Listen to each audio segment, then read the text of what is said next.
Hi, everybody. Those agents out there, you want to know how to have a successful open house? Well, today I had an open house and I called the agent right next door that just came on the market and I was like, let's do a dual open house. So what does that mean for you as a listing agent? Well, a couple of things. Number one, it gives you an option to maybe get rid and help sell the other house so you can actually help sell your house. But more importantly, all open houses, we're always going to have looky-loos and your neighbors.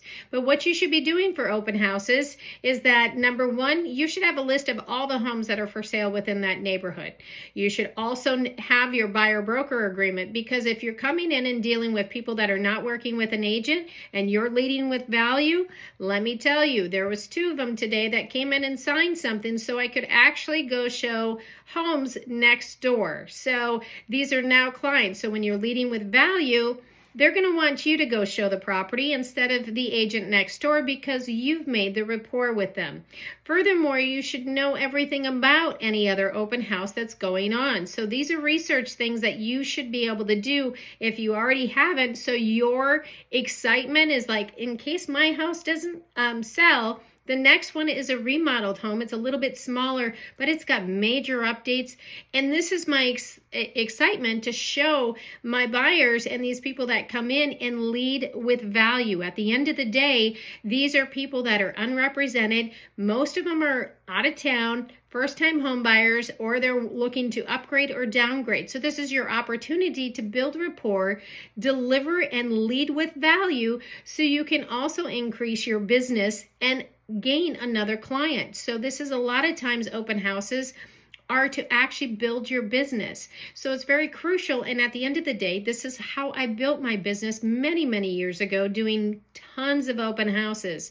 So, but this is a great opportunity, but doing it the wrong way will open the door for an agent like me to do it the right way and actually solidify a new client. So if you're doing an open house, please make sure to always print off planos on any other home that's in that neighborhood so you know what's for sale.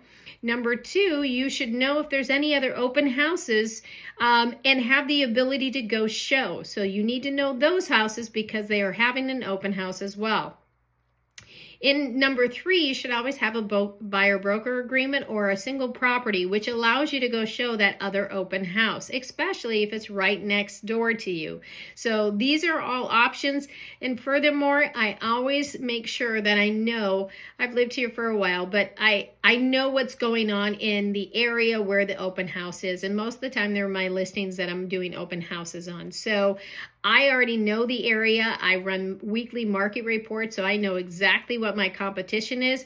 But furthermore, if somebody comes in and maybe my listing's not the greatest one for them, guess what? I have the ability to go show them other homes that might be suitable for them. So they come in and they are led with knowledge that gives them the power to decide. And that way, you're not just wasting your time at these open houses, but you're using it as an opportunity to lead with value and gain knowledge for these buyers to help them out and make some great decisions. So hopefully that'll help you as an agent. These are some quick little tips, but this is something that happened to me that people didn't have, and I found out that they didn't have buyer broker agreements with them. And it's something you should have at every open house because it will give you the ability to go show them properties right on the spot just in case your open house isn't fitting the books. Have a great day, guys.